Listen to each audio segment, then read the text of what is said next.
Croyez-vous à la fin du monde? Oui, j'y crois. Je crois sincèrement qu'il va y avoir une fin du monde. Non, la fin du monde, non, j'y crois pas. Si ça arrive, ça va être les hommes eux-mêmes qui vont la provoquer. La fin du monde, le ciel va tomber, les planètes et tout ça, non, je crois pas. Peut-être la fin de l'existence de la planète Terre, si on veut. Au pire aller, si on s'autodétruit. Mais la fin du monde complet, non, je pense pas. Je penserais pas.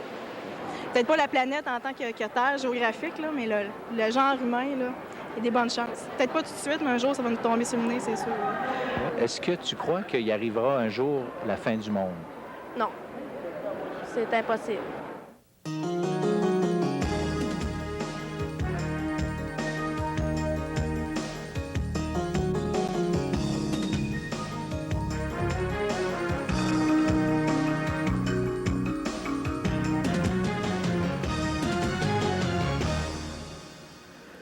Mesdames, Messieurs, bonjour et re-bienvenue à l'émission L'heure de la bonne nouvelle. Nous en sommes déjà rendus à la 12e émission de cette série 2002 qui a pour thème « Questions d'hommes et réponses de Dieu ». Nous avons toute une question aujourd'hui. Y aura-t-il une fin du monde? C'est une question que beaucoup de personnes se posent. Il n'y a pas juste les gens qui sont un petit peu religieux ou encore les gens qui fraient dans le monde ésotérique et qui lisent les prophéties de Nostradamus et toutes ces choses-là.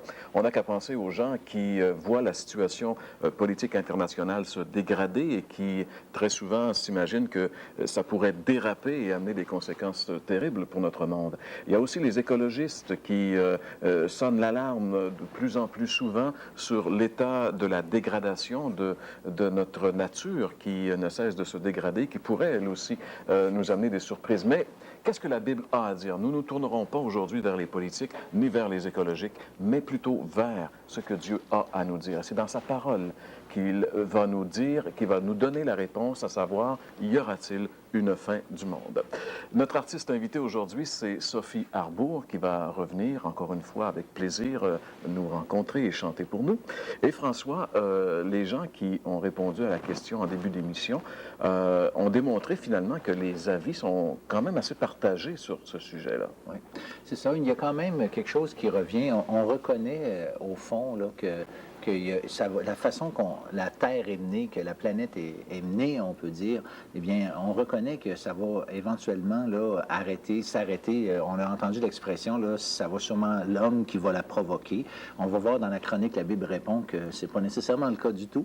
Mais ce qui est intéressant, c'est que l'expression qui est revenue, que j'ai trouvée intéressante, là, ça va éventuellement nous retomber sur le nez. On sent une responsabilisation de la façon qu'on conduit ça et que l'impossibilité là, dans l'esprit des gens, que ça continue toujours, ça, c'est pas si évident que ça. Qu'est-ce que la Bible a à dire sur cette question? Y aura-t-il une fin du monde? Eh bien, c'est ce que nous allons découvrir ensemble dans un petit instant, après la chronique « La Bible répond ».